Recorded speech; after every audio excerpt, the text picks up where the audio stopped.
Namaste. This is the second part in the series that I'm making on karmic relationships and how they affect us in our spiritual growth. In this video, I'll be discussing how we need to increase Sattvic quality within us so that we can progress faster on the spiritual path, and how negative people affect us and pull us down in our spiritual progress. This is the second part in the series. In case you have not watched the first part, I'll post the link for that in the description box below. Please watch that. Then you will understand this video even better.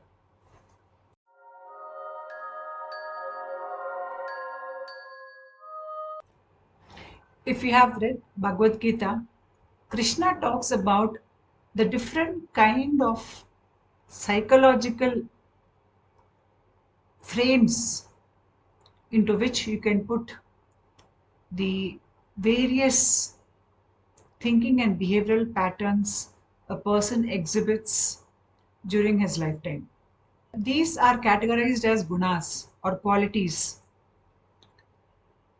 There are three gunas. The first one is the sattva guna, the second is the rajo guna or the rajas, and the third is tamas or tamoguna. The first guna, sattva, it is a state of mind or the kind of behavior a person displays which comes from higher knowledge, higher discretion, higher self-awareness. This person speaks the truth. He is at peace with life. He has a general joyous nature. A kind person, a calm person who is involved in his own spiritual growth, and he wants to uplift others around him. So he generally creates win-win situations for himself and for others also. And this kind of a person is not interested in controlling others or abusing others. Rather, he likes to live from his truth or from his heart, and he prefers heart-based relationships. Next comes Rajas. Rajas is experienced when somebody wants to do something which is action-oriented. So these people are more into the external world rather than being focused internally. Their entire attention is on the outer world. It's all about pursuing things, achieving things, and a lot of variety of emotions are experienced by this person. That can be anger, frustration, depression, sadness, boredom, because he is more externally focused. The awareness about self is less because they're more focused about what happens around them, and they're constantly reacting to the external world. The way they look at the external world is from their own selfish desires or from their own uh, perspective, where they're in competition with others around them. Rajas is required when we are working in the external world on a daily basis, but this Rajoguna becomes an hindrance when we are following certain spiritual practices. This has to be avoided when we are in our personal space and focused on our spiritual growth. Rajas is more externally focused. Tamoguna or tamas. This is all about nescience, ignorance. This finds its roots in fear, laziness. It's about impure. It is about inflicting pain and trauma on others. It is all about interpreting life from the mindset of fear. And this person sees everybody as a competition. Even people in their own house are treated as competitors. This person is so much into darkness that they do not even understand what self-inquiry is or what spiritual practices mean. They are not self-aware. They do not know how their mind works. They think that the external world is the only reality and the physical body is the only thing that is true. These people generally create win-lose situations for everybody around them. And ultimately, they do not understand that uh, they lose because of their behavior in the longer run. They lose friends, they lose well wishers. People start resenting them as they get to know them more. So this is the tamoguna. So people generally who are in the tamas state of mind are not interested in any kind of spiritual practices. Generally, a normal person, has the combination of all three gunas. But which guna predominantly works in the person determines the dominant quality that is there in the person. If a person is sattva guna oriented, he will be in general calm and peaceful, a positive person, but he can get angry and maybe little abusive verbally when he gets very angry and for a valid reason. But later on, when his anger subsides, he repents for his behavior. He feels he's done something wrong by being rude to others. But when somebody is in the tamoguna or tamas state, and when they pick up a fight with somebody and abuse that person verbally and physically, later on they take pride in what they have done. They think they have somehow controlled that person and put that person in fear, and because of that, they have won in the situation. They take pride and they talk about it in vanity with people around them. So that's the difference between somebody who is dominated by sattva and somebody is dominated by tamoguna. Generally, people are having a combination of all these three gunas. When you go out to work in the external environment, you will see most people in the rajas state of mind. Especially when you go to a shopping area, people want to buy new clothes, they want new things in their life, they pursue pleasures in their life, they want a new car or a new relationship. So this is the rajas state of mind. In Kundalini awakening, when Kundalini is rising up, she starts cleaning all the blocks in her body. She is removing the tamas from our system, all the pain, trauma, the bad memories. And then she is even removing the rajas from our system where we come out of all our greeds. Now, you're not interested in buying the latest car that is there in the market, or you're not in competition with your friends to put your hands on the latest mobile phone that is there in the market. Kundalini replaces the tamas and rajas nature in you with sattvic qualities, because sattvic quality is the quality that is the closest to the divine quality. So when you are more in your sattvic quality, you're closer to your inner divinity. Now we will understand the need to inculcate and to increase sattvic qualities in our system, especially when we move up and we come into the higher chakras. We need to develop a lot of sattvic qualities in us. Otherwise, the upper chakras may not open. The picture you see here is of the Ajya chakra, which is the third eye chakra. It has two petals. One petal represents purity, and the other petal, it represents the drive a person feels for spiritual growth. So when somebody has reached this third eye region or the Ajna chakra, until and unless the person has the purity of heart and thought or intention and the inner drive to grow spiritually, Ajna chakra will not open. Here you can see the Ajna chakra system. The lowest part of the diagram where you can see the shape of an eye, that is the Ajna chakra. Above the Ajna chakra, you have the Manas chakra, or the chitta, which is your sensory consciousness. And above that, you have the Buddhi, or your higher intellectual part of the thinking process, which is even called as the Indu chakra.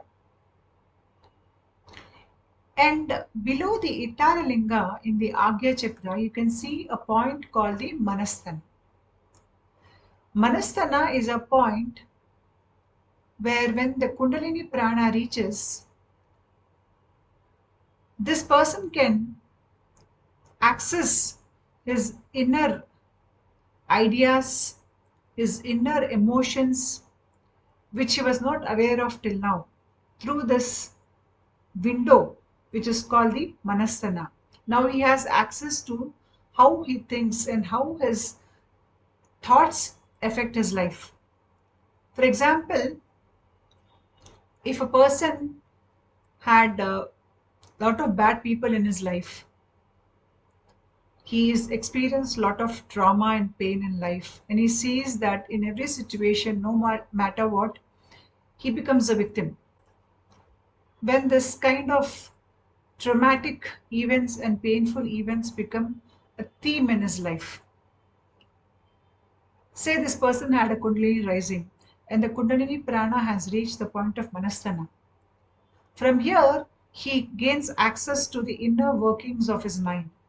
And after he reaches this point, he understands that he is holding this belief, this vasanas or samskaras within his own belief system, inner core belief systems, that he is a victim in every situation. Now, this belief is very strongly rooted in him, maybe because of his experiences in his past lifetime or in this lifetime. Every encounter that he has in his life, this inner belief is getting reflected in the external situation. And it is reinforcing that idea in his life. And this idea that he is a victim in a situation is generated by his own system.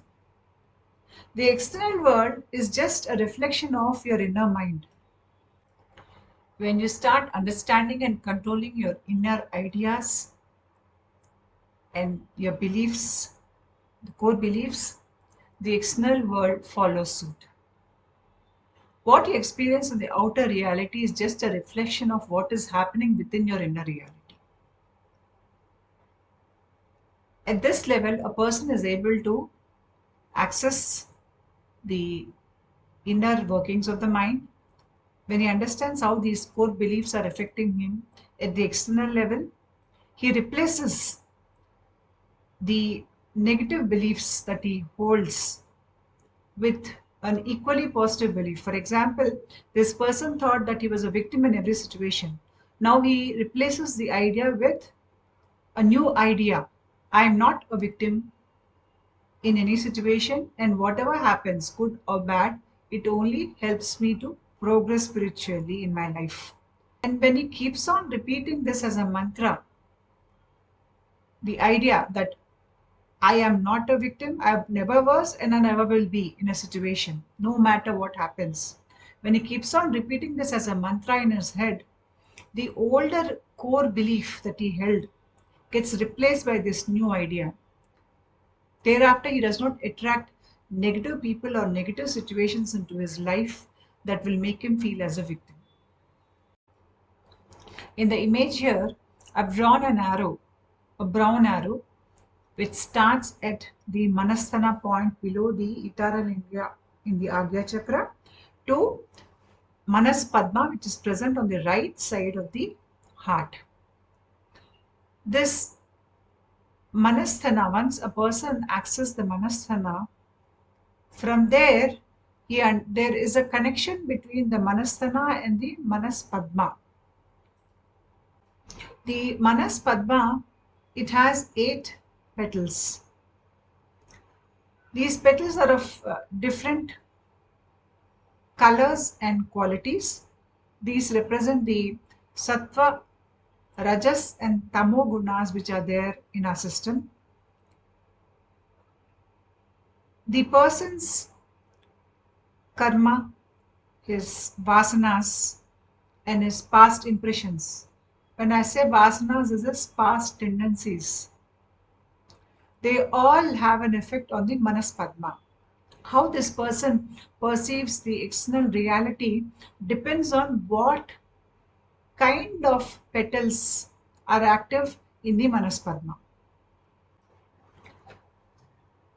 In Manaspadma, the petals are of different colors.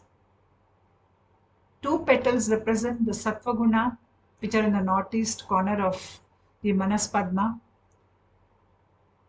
Few petals they represent Rajas and few Tamas. Apart from that, few petals are a combination of Rajas and Sattva guna, and few petals are a combination of Tamo and Rajoguna.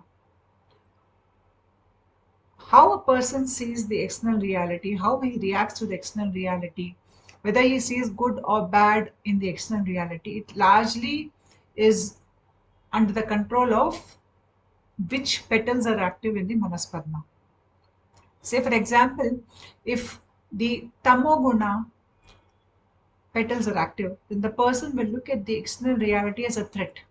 He will say everybody is bad. Because everybody is bad, he feels he can abuse and he needs to protect himself from others around him. And he is in constant fear.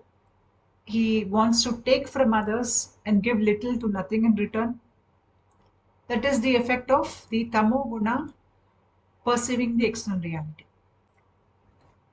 If the Rajoguna petals are active, then the person will be in pursuit of pleasures. In the Kundalini awakening process, when Kundalini is rising and cleaning up our system, the more we evolve, the more we go into Sattvic nature. Then the other 6 petals are dominated by 2 Sattvic petals. And these 2 Sattvic petals, when they become active, we look at the world from a frame of higher wisdom, a frame of discretion, dispassion. We see truth and we can identify the untruth from the truth. So, how you react to the external world, how you perceive it, largely depends on the kind of karma you carry, the vasanas and samskaras you hold in your system, and the beliefs, the core beliefs that you hold in your system. As long as these are sattvic in nature, your outlook towards world will be sattvic in nature. And if the vasanas and impressions which you carry in your system are tamasic in nature, then your outlook towards world will be tamasic in nature. I again come back to the slide on the Ajya system. You can see the Buddhi chakra or the Indu chakra here, which is above the Manas chakra. This is the Buddhi chakra or the Indu chakra. It is a 16 petaled lotus. The color of this chakra is actually white, though it is represented as blue here. It is white in color, moon white in color. And the Buddhi is the higher intellective mind. The functions of the Buddhi are intellection, thoughts, able to again recall thoughts, ability to understand your inner self or ability to gain insights, the retentive power, all these come under the domain of the Buddhi chakra. Every petal in the Buddhi chakra, it represents a certain quality. And all these qualities are sattvic in nature. I've written all those qualities on the petals here. It typically defines a person who is sattvic in nature. This person is not swayed by strong emotions. He has a control over his mind. He understands how his thoughts affect him. He is in no need or want for things. So his general nature is a joyous nature. He has deep love for everything that is there in the universe. He does not operate from greed. He is in his spiritual practices, he focuses, he has the seriousness and the concentration that is required for advancing spiritually. He is not attached to the outcome of his actions. He does not judge others. He has the ability to reflect on his own behaviors. He has the calmness, the gentleness, the kindness, the generosity, and all those excellent qualities that make a person divine. Every petal here represents a certain sattvic quality. And when the prana reaches this chakra, those qualities should be present in that person for these petals to open. That is why developing a sattvic nature in the Kundalini process will help you to progress faster on the spiritual path. You will make things easier for the Kundalini and you will make things easier for yourself. The sattvic quality is the closest quality to divinity. By the time Kundalini clears up your brain centers, it clears up all your various koshas or sheaths. It purifies your inner working mind and various systems at various levels. You're filled with so much of sattvic qualities or traits that the Sahasrara chakra starts opening up. So until and unless all the tamas or all the nescience that is present within your system is cleaned and removed, the Sahasrara chakra does not open.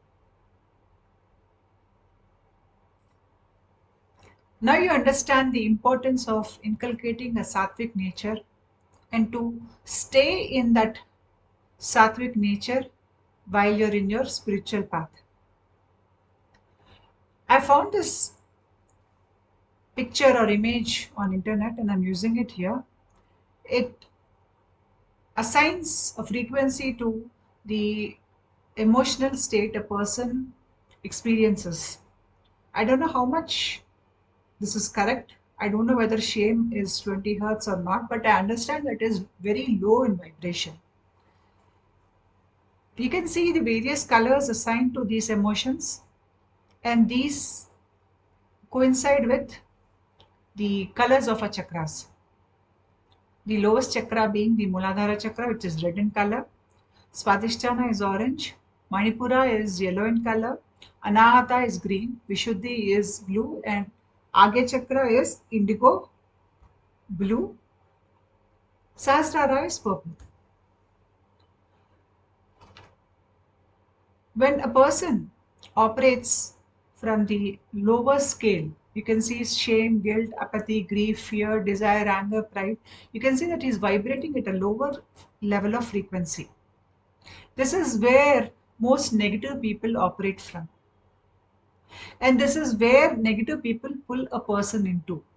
Because they're looking at the world from fear, they want to control everybody around them, and they think abuse is the way they can control others. They don't think twice before abusing a person or publicly shaming a person, because that way they're controlling the person and the situation. And a normal person is pulled down from a higher level of vibration suddenly to a lower level of vibration when he is publicly shamed in front of many people. And this creates a lot of pain and trauma in the person, which he needs to again heal to increase his vibration. This is the effect that bad behaviors have on somebody who's on the spiritual path. Especially when somebody is on the spiritual path or somebody is having a Kundalini awakening, their inner nervous system is changing. Their glandular functioning is changing. They are more sensitive and open now to external energies. So they have to be even more careful not to entertain negative situations into their life. They need to stay away from such situations. A positive person or somebody in the spiritual path, he will find it difficult to pull up somebody who's looking at life from fear, because this person will take many, many more lifetimes to understand the need to grow spiritually. They don't understand it. But the person who is operating at the lower level or from the lower three chakras can easily pull somebody down, at least for a temporary period, from a higher state of being to a lower state of being by causing trauma or unnecessary pain to that person. And now, because this person is on the spiritual path, the hormonal functions are changing. They are more sensitive to a lot of emotional swings that happen within their body. They will find it very difficult to deal with this person, heal themselves, and come out of it again to a higher state of being. So, this is an unnecessary distraction for somebody who is on the spiritual path. It is very important to protect your energies from unnecessary pain and unnecessary trauma that is caused by negative behaviors or people who display negative behaviors as a general uh, behavioral pattern in their life. We can have people with negative behaviors in our life as parents, as children, as siblings, when we are in relationships, when we are working in a office, as friends, as partners.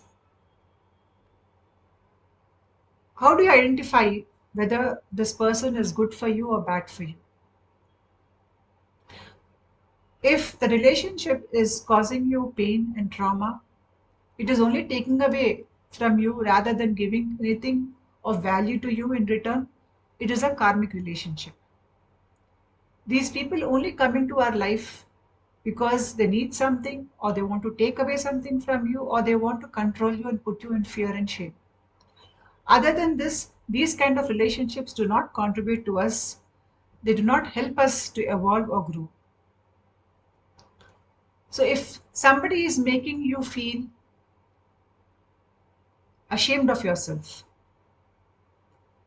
if the person wants to control you, the person wants to put fear in you, and this person constantly triggers you unnecessarily, then understand that you're in a karmic relationship.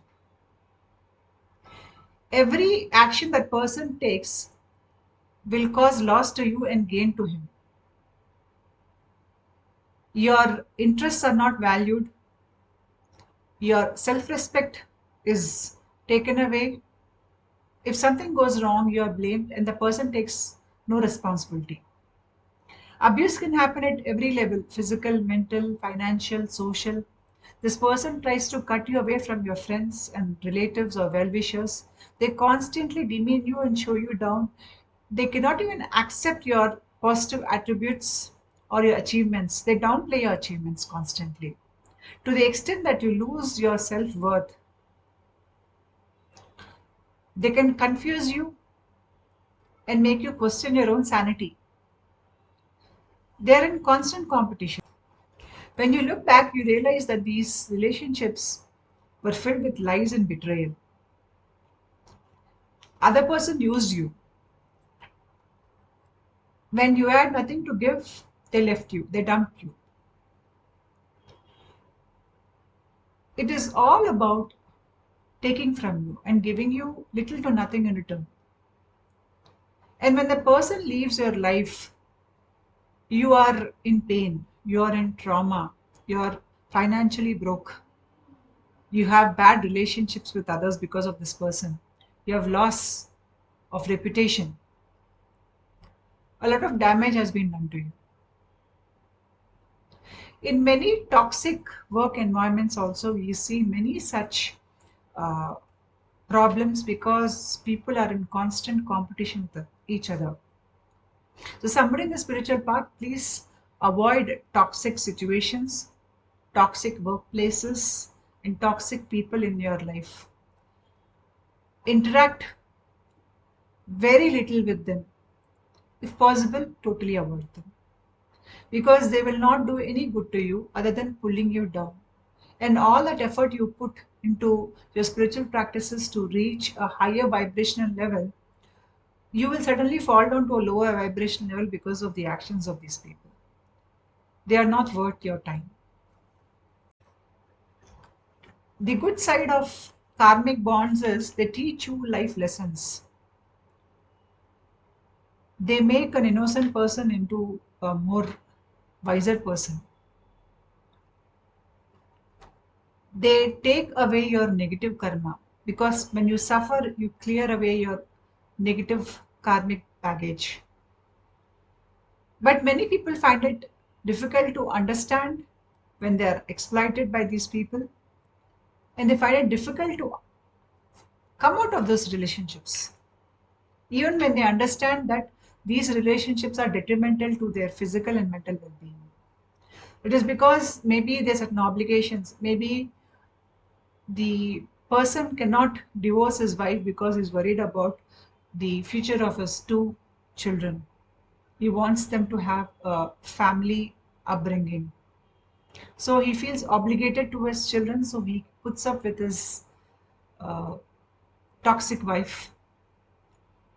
In certain cultures, you have norms where if you walk out of a marriage, the punishment inflicted is very severe.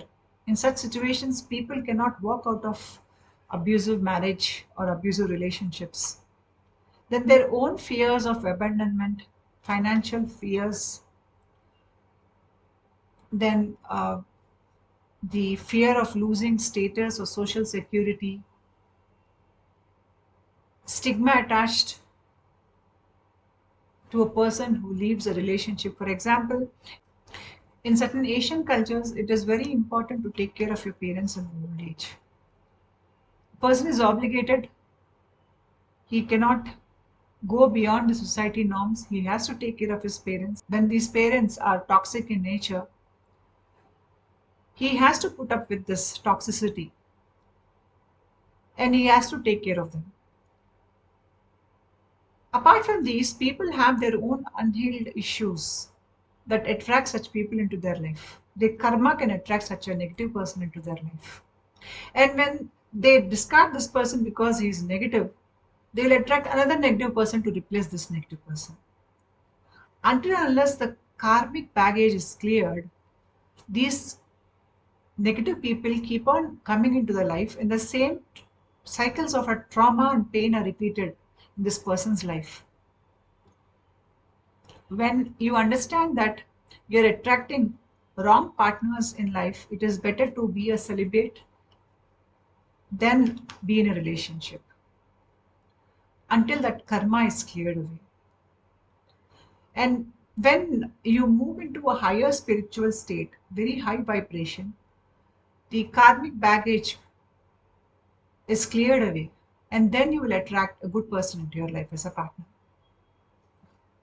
Many even stick around with negative people because their parents were negative, and this negative energy feels familiar to them.